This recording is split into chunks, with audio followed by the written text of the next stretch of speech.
Alhamdulillah Alhamdulillahilladzi arsala rasulahu bil huda wa dinil haqq liyudhhirahu 'ala dini kullihi walau karihal musyrikun walau karihal kafirun walau karihal munafiqun. Asyhadu an la ilaha illallah wahdahu la syarika lah wa asyhadu anna Muhammadan 'abduhu wa rasuluh. Allahumma salli wa sallim wa barik ala nabiyyina Muhammad wa ala alihi wa sahbihi wa sallim. Rabbi shrah li sadri wa yassir li amri wa hlul 'uqdatam min lisani yafqahu qawli. Subhanaka la ilma lana illa ma 'allamtana innaka antal alimul hakim. Sadaqallahul azim. Amma ba'du. Para jamaah, ibu-ibu dan bapak-bapak, mari kita lanjutkan kajian kitab Ibnu Katsir. Pada pagi hari ini mari kita simak di halaman 386 ayat 232 Al-Baqarah. Masih melanjutkan bab tolak atau perceraian. Di dalam Islam masalah perceraian ini diatur dengan detail antara hak suami dan hak istri. Diingatkan oleh Rasulullah SAW dalam sebuah hadis, abghadul halali indallahi at-talaq. Sesuatu yang halal, tindakan, barang atau sesuatu hal yang halal tetapi paling dibenci oleh Allah adalah perceraian. Tetapi Al-Quran tetap mengatur tata cara perceraian itu. A'udzubillahi minasyaitonirrajim. Wa idza talaqtumun nisaa fabalaghna ajalahunna fala ta'dhuluhunna ayyankihna azwajahunna idza tarawtu bainahum bil ma'ruf. Dzalika yu'adu bihi man kana minkum yu'minu billahi wal yaumil akhir. Dzalikum azka lakum wa athhar wallahu ya'lamu wa antum la ta'lamun.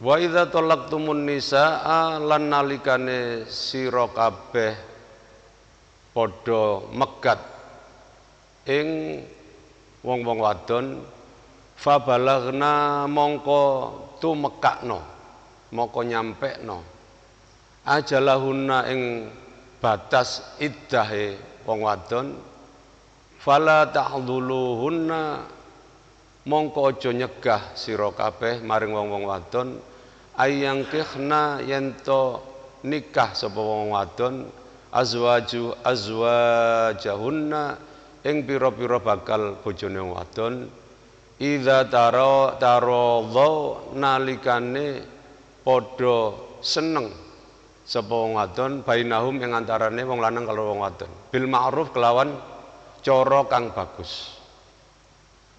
Dalika utawi kang kaya mengkono mau hukume iku yu'adu dituturi bihi kelawan dalika mangkana sapane wong kang mingkum setengah saking sira kabeh yu'minu iku iman billahi kelawan Allah wal yaumil akhir lan dina akhir. Dzalikum utawi kang kaya mengkono mau azka iku luwih suci lakum kanggo sira kabeh wa adharu lan azka sama adhar itu hampir sama karena azka itu artinya juga bersih. Tapi di sini di Al-Iqlil disebutkan iku luwih bisa mbagusake marang sira kabeh. Azka itu artinya memperbaiki. Wa adhar lan luweh bisa ndadekake suci. Wallahu ya'lamu wa antum la ta'lamun, lan utawi Allah iku pirsa lan sira kabeh iku ora padha ngerteni. Jadi melanjutkan kajian yang lalu, perceraian di dalam Islam itu dibatasi hanya 2 kali. At-thalaqu marratain. Talak itu hanya 2 kali. Dalam artian apa? 2 kali itu menunggu iddah, menunggu batas waktu 3 bulan 10 hari. 3 kali suci bagi perempuan yang haid atau yang menstruasi. Ketika dalam masa iddah itu, ketika talak jatuh, kemudian dalam masa menunggu iddah, belum selesai iddah, kemudian di antara pasangan itu sepakat untuk rujuk. Misalnya laki-laki mengatakan saya mau rujuk kembali, maka pasangan itu tidak perlu memperbarui nikahnya. Cukup ucapan tadi itu sudah membatalkan akad cerainya. Tetapi kalau sudah melewati masa iddah, maka harus kembali akad nikah. Jadi perceraian bisa talak 1, ada namanya istilah talak bain ya. Bisa talak 2 dan bisa talak 3, meskipun akad cerainya itu, ucapan cerainya itu hanya baru 1 kali. Tetapi bisa jatuh 3 kalau kemudian misalnya kalau dibawa kepada hakim, kalau sekarang kita hakim agama ya, pengadilan agama, itu diputuskan untuk cerai 3.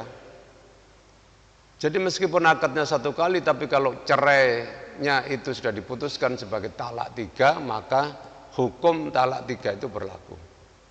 Tetapi kalau diputuskan talaknya itu adalah talak 1, maka berlakulah at-thalaqu marratain. Artinya akad talaknya itu 2 kali. Bagaimana kalau kemudian setelah 2 kali terjadi perceraian lagi? Maka inilah kesempatan yang terakhir yang diberikan oleh Allah SWT melalui Nabi dan di dalam Al-Quran. Inilah kesempatan terakhir. Gitu ya. Jadi kalau keliru lagi, itu kalau kita seperti ngambil uang di ATM, keliru lagi ketika tertelan sudah, ya, ketelan, gitu. Artinya apa? Kalau sudah jatuh talak 3, maka kemudian ketika ingin menikah lagi, maka pasangan itu tidak diperbolehkan menikah sebelum terutama perempuannya menikah lagi. Jadi talak 3, cerai, kemudian ingin rujuk, maka diwajibkan perempuannya sudah menikah lagi dengan laki-laki lain dan sudah wajib melakukan ada hubungan suami istri. Wajib. Jadi kalau hadis Nabi beberapa kali, banyak sekali sahabat-sahabat maupun wanita-wanita yang bertanya kepada Nabi Muhammad SAW mengenai hal ini. Mengapa Islam mengatur demikian 2 kali, kemudian ketiga kalinya harus dengan persyaratan yang sudah ditetapkan seperti itu? Karena pada masa jahiliyah perceraian itu sebelum datangnya Islam itu tanpa batas. Jadi seorang laki-laki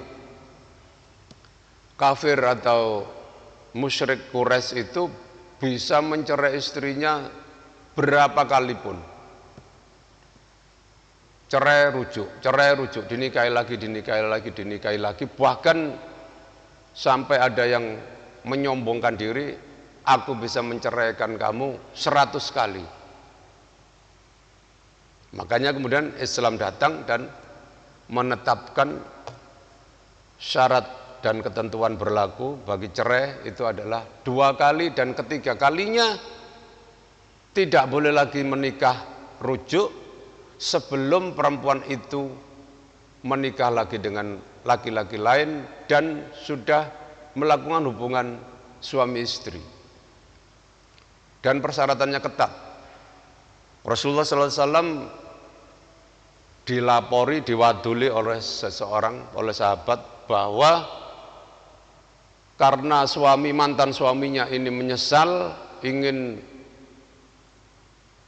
rujuk lagi dengan mantan istrinya padahal sudah jatuh talak 3, maka dia menyuruh joki, ya, bayari joki. Supaya apa? Supaya menikah dengan istrinya, tapi kemudian tidak dikumpuli, kemudian bercerai. Supaya apa? Supaya tadi boleh menikah kembali dengan suaminya. Rasulullah SAW dengan tegas mengatakan praktek semacam ini haram. Jadi praktek kalau ada joki menikah, pura-pura menikah, supaya gugur kewajiban sudah menikah dengan laki-laki lain, maka praktek ini diharamkan oleh Rasulullah SAW. Jadi harus wajib benar-benar menikah sebagai suami istri dan melakukan hubungan suami istri. Bahwa setelah itu berapa hari, berapa jam, kemudian cerai lagi, itu masalah lain. Tetapi sekali lagi, kalau itu tujuannya itu adalah joki, perjokian tadi itu, menyewa pernikahan itu hanya untuk mengukurkan kewajiban, maka hukumnya haram. Kita lanjutkan halaman 387, ini Al-Baqarah, mengatur mengenai aturan rumah tangga, mengenai aturan parenting, ya. Parenting itu urusan keorangtuaan. Halaman 387, wal walidatu yurdi'na auladahunna haulaini kamilaini.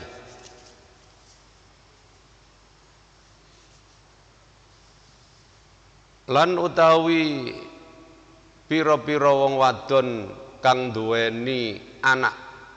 Jadi para ibu, ini untuk para ibu mak-mak ini, yurdi'na iku nyusoni ing walidat, ing anak-anake nyusoni aulad, yurdi'na nyusoni sapa wong-wong wadon auladahunna ing pira-pira anake wong wadon, haulaini ing dalem mangsa 2 tahun, kamilaini kang sempurna. Liman arada ayyutim marradhaah, marang kedue wong kang ngarepake sapa wong ayyutim yen to nyempurnaake wong arradhaah ing susonane. Walal mauludi lahu rizquhunna wa kiswatuhunna bil ma'ruf. Lan iku wajib ing atase wong lanang kang diparingi putra. Al maulud ini kewajiban bapaknya. Kalau kewajiban ibunya tadi menyempurnakan susuan selama 2 tahun penuh.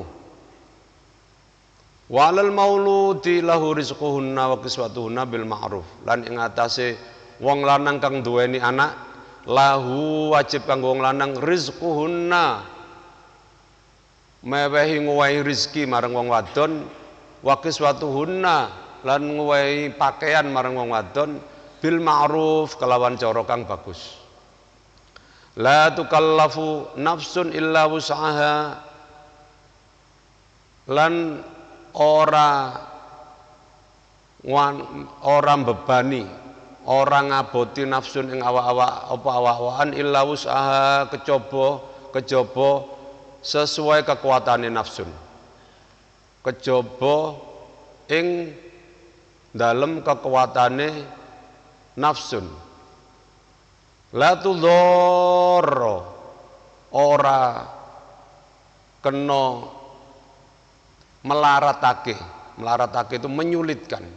Walidatun, sapa para wong kang ngelahirake biwalidah kelawan anake, wala mauludun, lan ora saking wong kang diparing anak biwaladihi kelawan anake.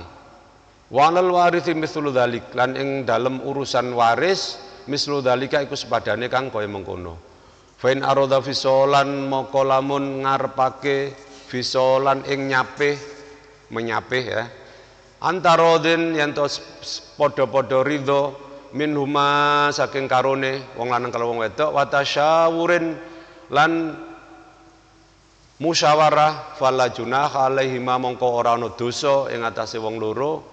Fa in aradtum antas tardiu, lan lamun ngarepake sira kabeh antas tardiu yen to nyusokaken sapa sira ing wong liya, auladakum ing anak-anak nira, fala junaha mongko ora ana dosa, ora ana kerupekan alikum ing atas sira kabeh. Idza salamtum nalikane nyerahake sira kabeh ma'ataitum apa kang wis diparingi sapa Allah maring sira kabeh bil ma'ruf kelawan kang cara kang bagus. Wattaqullaha wa'lamu annallaha bima ta'maluna basir. Lan wedya sira kabeh marang Allah, lan mangertiya sira kabeh setuhune Allah bima ta'maluna kelawan barang kang sira kabeh nglakoni, basirun iku pirsa. Jadi sekarang pun ilmu kedokteran, ilmu kesehatan sudah sepakat bahwa kalau ingin menyempurnakan susuan ke anak itu adalah 2 tahun. Ini Al-Quran 15 abad yang lalu sudah menetapkan ketentuan yang demikian. Menyusui, sekarang ibu-ibu pasti sudah tahu bahwa ASI itu selama 2 tahun kalau kita ingin menyempurnakan susuan. Dan ilmu kesehatan sudah membuktikan bahwa anak-anak yang dibesarkan dengan ASI, dengan air susu ibu sampai dengan usia 2 tahun, maka dia mempunyai ketahanan fisik, mempunyai ketajaman intelektual, mempunyai kemampuan psikologis yang lebih bagus, lebih kokoh dibanding dengan anak-anak sapi atau anak-anak ya wedhus.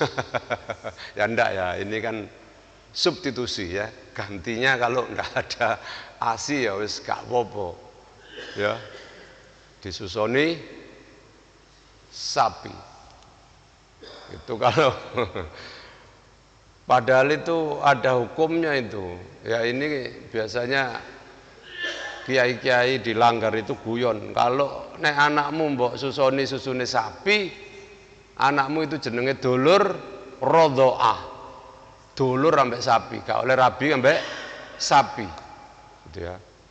Saudara rodho'ah, saudara persusuan itu saudara, itu muhrim, mahram, ndak boleh menikah. Banyak praktek, sekarang mungkin sudah jarang ya. Saya dulu di kampung, saya di Bebes Tama di Tandes, itu saudara saya 7 orang. Ibu saya itu mungkin ya banyak, ini kita ini rata-rata generasi baby boomers ini, itu anak keluarganya saudaranya kan 7, 10, 12 itu. Maka praktek rodho'ah, menyusukan anak kepada orang lain, itu praktek yang wajar, praktek yang banyak dijalankan waktu itu. Nah karena itu ini harus hati-hati. Kalau sampai seorang bayi dititipkan kepada ibu perempuan lain, kemudian dia disusui di situ. Kemudian si ibu ini misalnya kalau bayi yang disusui itu laki-laki, kemudian si ibu yang menyusui tadi itu punya anak perempuan, maka 2 anak ini namanya saudara rodho'ah, saudara sepersusuan, dan itu haram menikah, mahram atau muhrim gitu. Jadi ada konsekuensi hukumnya yang cukup berat. Karena itu kalau rodho'ah ini orang kampung masih gampang melacak ya, tapi kalau kemudian sudah pindah ke kota begitu, maka ini akan semakin banyak penduduk ya, maka ini akan ada bahayanya. Jadi kalau rodho'ah tadi itu yang harus diperhatikan adalah jangan sampai kemudian dua anak ini menikah. Kakak saya yang laki-laki itu rodho'ah disusukan kepada seorang ibu di kampung lain gitu. Jadi abah saya, bapak saya secara rutin silaturahim dengan keluarga itu, ditengok ke sana. Saya tidak punya hubungan rodho'ah dengan anak perempuannya keluarga yang menyusui kakak saya, tetapi kakak saya itu punya saudara rodho'ah yang menjadi saudara sepersusuan. Karena itu diperkenalkan. Saya pun juga diperkenalkan rutinkan silaturahmi supaya tahu bahwa ini saudara kakaknya, saudara sepersusuan kakaknya. Kebetulan juga punya anak perempuan. Jadi praktek ini praktek yang umum. Termasuk juga di Jazirah Arab, di Arab Saudi, Nabi Muhammad SAW itu dipersusukan kepada seorang perempuan Badui. Badui itu perempuan, orang-orang yang tinggal di pedesaan yang terpencil, ya, namanya Halimah Sa'diyah, Halimah As-Sa'diyah. Jadi ketika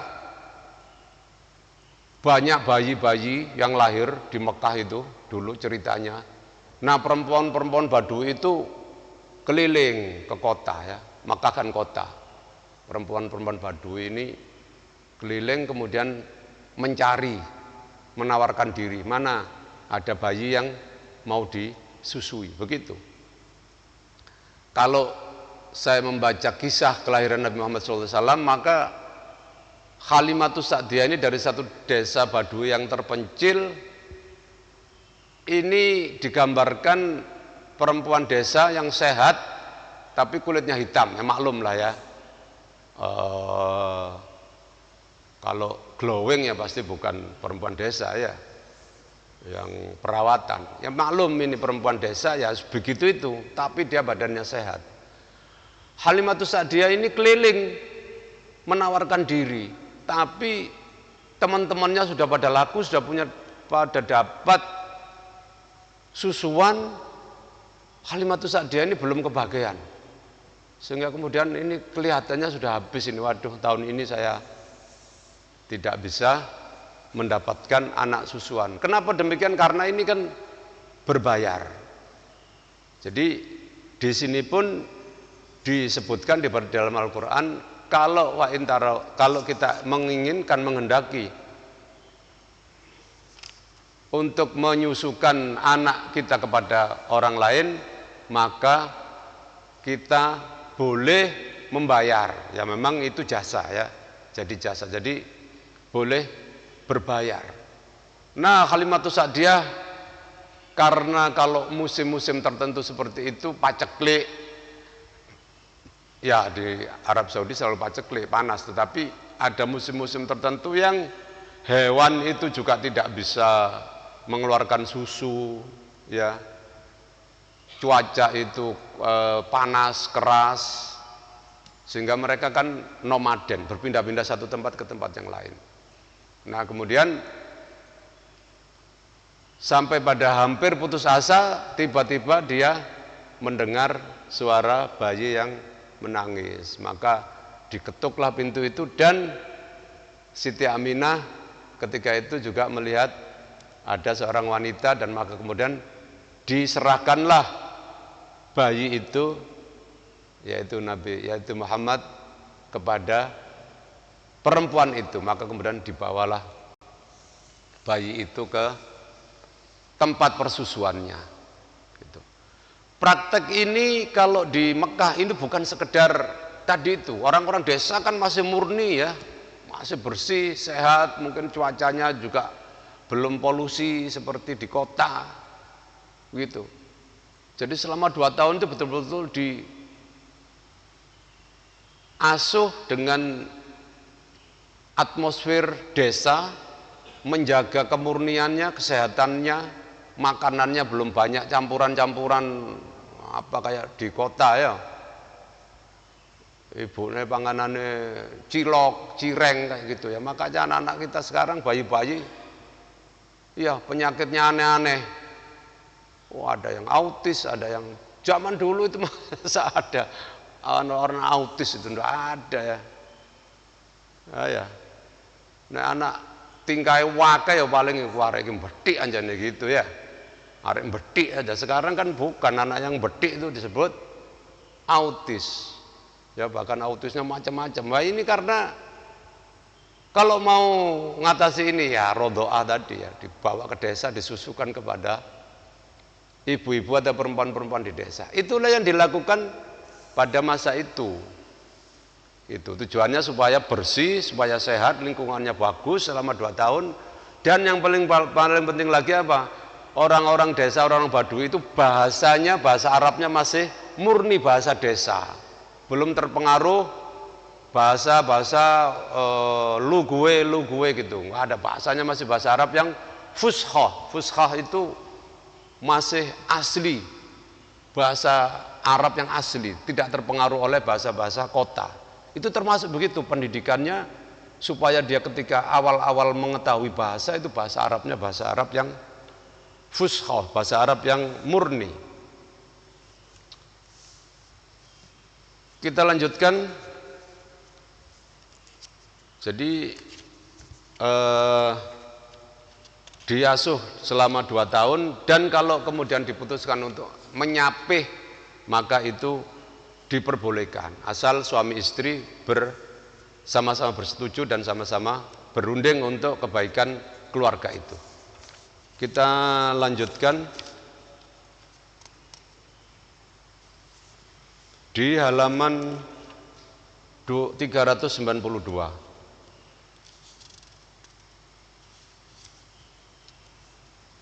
Walladzina yutawaffawna minkum wa yadharuna azwajan, lan utawi wong-wong kang yutawaffawna mati, tuwafa, minkum sangi sira kabeh wa yadharuna lan ninggalna sapa wong kang tuwafa azwajan ing bojo, yatarobasna ngenteni sapa wong wadon bi anfusina kelawan awake wong wadon arba'ata asyurin wa asra, iku mongsone 4 wulan lan 10 dina. Fa idza balagna jalahunna, lan nalikane wis tumeka apa watese waktu, fala junaha mongko ora ana dosa alaikum ing atas sira kabeh fima fa'alna fi anfusina, ing dalem bareng kang nglakoni sapa wong wadon fi anfusina ing dalem awake wong wadon bil ma'ruf kelawan cara kang apik. Wallahu bima ta'maluna khabir, lan watawi Allah kelawan apa kang sira kabeh nglakoni iku Allah pirsa. Jadi ini kembali lagi mengatur mengenai masa iddah. Walladzina yutawaffawna, lan wong-wong kang mati tuwafa. Kalau kita biasanya untuk menghormati seseorang menyebutnya wafat. Wafat itu dari kata yang sama ini, yutawaffawna, wafat, meninggal. Orang-orang kalau saya ngobrol sama teman-teman saya yang orang-orang Ampel, jamaah di Ampel, teman-teman Arab di Ampel, kalau WA saya, sohib kita si fulan tuwafa pagi ini, itu sahabat kita si fulan namanya siapa, tuwafa, itu meninggal, tuwafa gitu. Orang-orang Arab jamaah-jamaah Ampel sudah paham semua, tuwafa itu artinya meninggal. Wa yadharuna azwajan lan ninggalake sapa wong mati mau azwajan maring wong wadon, wong wedok, bojo, istrinya. Ya tarobasna, maka ini yang kemudian disebut sebagai iddah. Masa iddah itu masa menunggu. Ya tarobasna bi anfusina, ngenteni sapa wong wadon bi anfusina kelawan awake wong wadon mau arba'ata asyurin wa asra, mongsone 4 wulan 10 dino. Jadi masa iddah kalau ditinggal mati oleh suami itu adalah menunggu 4 bulan 10 hari.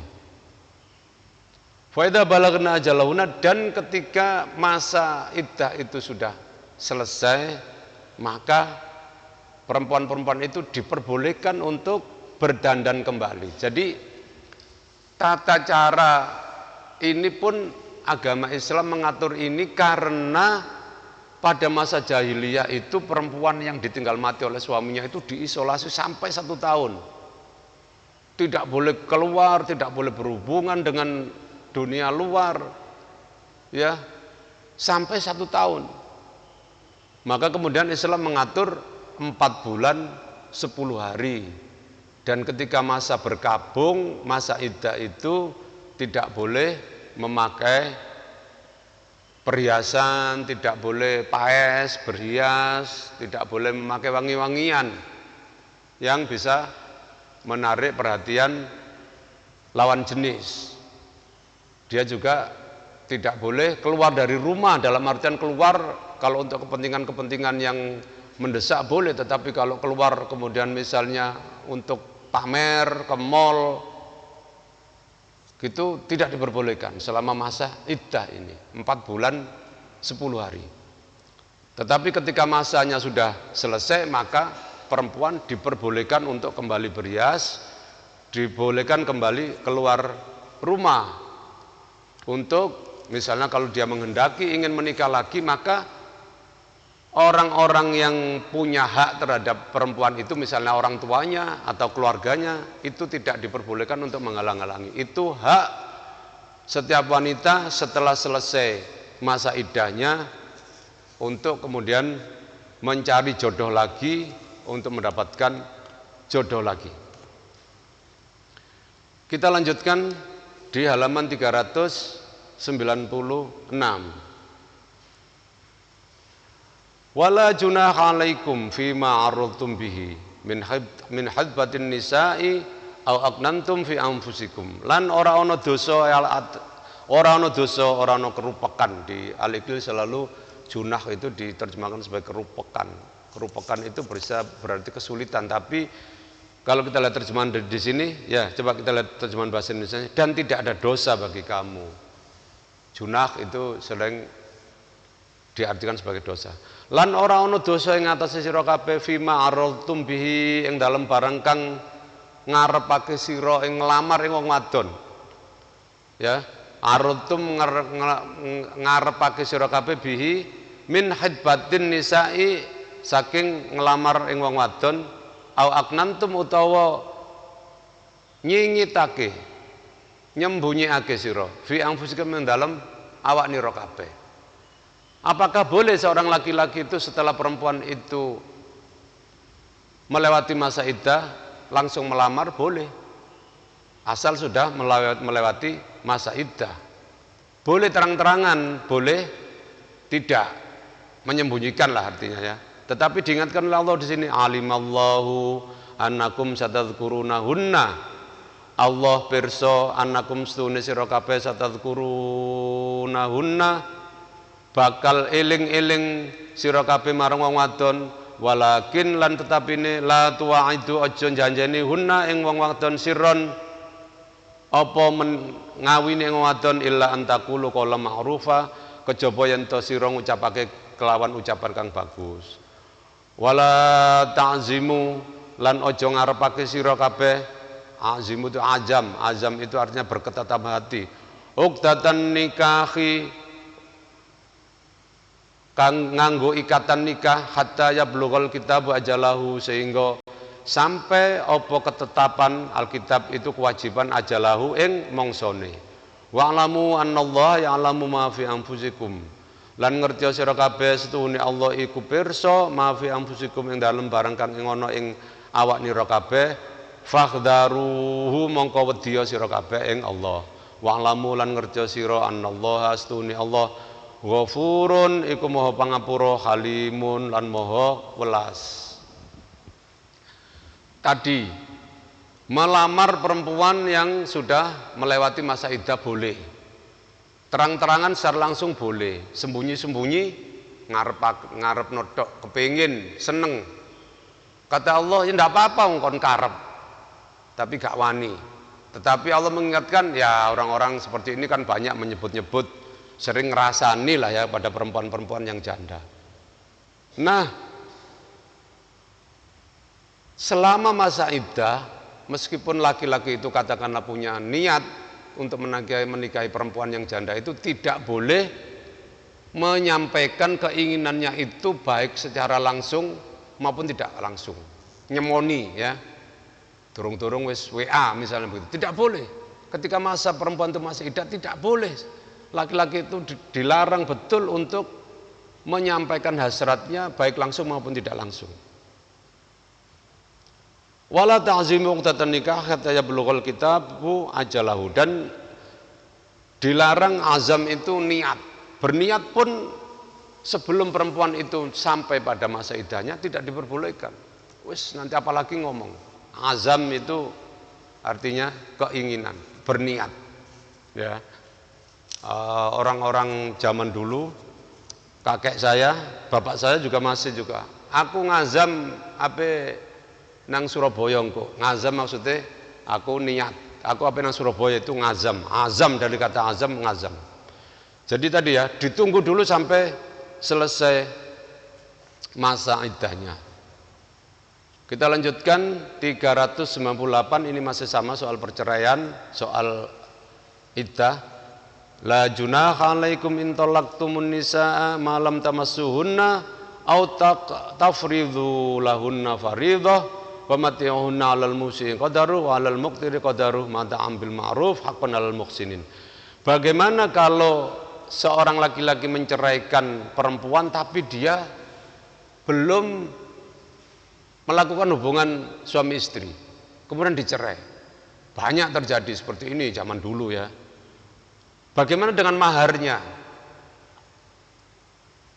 Lan ora ana dosa ing atase sira kabeh lamun megat sira kabeh wong wadon malam tamasuna sekirane barang kang dur ora nyentuh ndemok sira kabeh ing wong wadon au tafridhu lahunna faridatan, dan sadurunge nentokake sira kabeh lahunna maring wong wadon faridatan apa kewajibane, maksudnya maharnya. Famati'uhunna mongko becik sira nyenengake wong wadon. Jadi meskipun belum hubungan suami istri, belum ditentukan maharnya, belum diberikan, tapi kalau sudah dicerai maka sebaiknya maharnya diberikan. Famati'uhunna 'alal musii qadaru, mongko becik nyenengake sira kabeh kelawan mahar ing wong wadon 'alal musii ing atase wong kang duwe kelonggaran qadaruhu iku sesuai dengan kemampuannya, walal muqtiri lan wong kang ora duweni kemampuan qadaruhu iku sesuai karo dengan kemampuannya. Mata ambil ma'ruf, wenehan pemberian yang kelawan cara kang bagus. Hakun 'alal muhsinin utawi iku hak ing atase wong-wong kang padha duwe kebecikan, berbuat apik. Wa in talaqtumuhunna min qabli an tamassuhunna wa qad faradtum lahunna faridatan fanisfu ma faradtum. Sebaliknya wa in talaqtumuhunna lan lamun megat sira kabeh wong wadon min qabli an tamassuhunna saka sadurunge yen to nyentuh ndemok sira kabeh marang wong wadon wa qad faradtum lahunna faridatan lan yakti wis mutusake sira kabeh lahunna maring wong wadon faridatan apa kewajiban mahar. Fanisfu ma faradtum mongko becik menehake separuh saking mahar. Menikah cerai sebelum hubungan badan tapi sudah ada maharnya maka diberikanlah separuh. Illa ya'funa au ya'ful ladzi biyadi 'uqdatun nikah, kejaba yen to padha nyepura sapa wong lanang au ya'fuwa utawa nyepura alladzi biyadi uqdatun nikah yaiku wong kang ing tangane wong mau iku duwe hak kanggo nikahaken. Kecuali ada kesepakatan, ya sudah kalau gitu saya berikan semua. Ya udah silakan, atau saya tidak memberikan semua, asal dua pihak itu sepakat maka tidak ada masalah. Wantafu aqrabu taqwa lan lamun sira kabeh iku nyepura aqrabu iku luwih parek apa nyepura maulid taqwa maring takwa. Wala tansaul fadla bainakum lan aja nglalekake apa keutamaane bainakum ngantarane sira kabeh. Innallaha bima ta'maluna basir. Setuhune Allah ing atase apa barang kang sira kabeh nglakoni basirun iku pirsa. Jadi kembali lagi praktek-praktek semacam ini terjadi pada masa lalu. Jadi menikah dengan perempuan kemudian belum melakukan hubungan istri kemudian cerai. Gitu. Banyak terjadi seperti itu, maka kemudian biasanya terjadi apa? Perselisihan, percekcokan. Maka ini diatur di dalam Al-Quran, kalau sudah menikah belum melakukan hubungan badan kemudian cerai, tapi kemudian belum diputuskan maharnya tadi itu, maka disitulah kemudian tetap disarankan supaya memberi kompensasi kepada perempuan itu. Besarnya seberapa? Sesuai dengan kemampuan laki-laki. Kalau dia longgar ya dikasih yang banyak. Kalau dia kesempitan ya sudah dikasih seperlunya. Karena ini adalah yang penting untuk menyenangkan pihak perempuan yang dikecewakan tadi. Dan sebaliknya kalau menikah kemudian tidak melakukan hubungan suami istri tapi kemudian bercerai dan sudah ada mahar yang disebutkan, maka wajib diberikan separuh dari mahar yang sudah disepakati. Kembali lagi kecuali kalau masing-masing dari pihak laki-laki maupun dari pihak perempuan itu ada kesepakatan, ya sudah kalau gitu saya berikan semua. Memaafkan artinya diberikan semua maharnya, dan ini oleh Allah diingatkan wa antafu aqrabu littaqwa. Yang semacam itu lebih dekat kepada takwa. Artinya memberikan semua mahar itu lebih dekat kepada takwa. Atau sebaliknya pihak perempuan yang sudah tak ikhlaskan, saya tidak usah nerima mahar, memaafkan dengan lapang dada, itu juga lebih dekat kepada takwa. Demikian Ibu dan Bapak, berapa masih ada sisa waktu? Ya, 2 menit kita akhiri karena pada berikutnya nanti kita sudah tema atau topik yang beda. Ini kalau kita ngaji di Al-Quran itu ditandai dengan apa? Kalau saya dulu mbah saya bilang ruku, ain itu loh ya. Jadi ain itu siapa? Kalau kita baca Al-Quran di sebelah kanan garis ada ain itu menandakan perubahan tema. Jadi ini kan temanya ini tema pernikahan, tema perceraian, tema parenting keluarga. Nah ketika nanti masuk tema yang lain itu tandanya ain. Apa saya pernah dengar istilah itu? Kalau saya dulu istilahnya kalau ngaji di langgar ruku, sak ruku ya, sak ruku itu tanda ain di kanan itu. Kita akhiri dengan doa kafaratul majlis.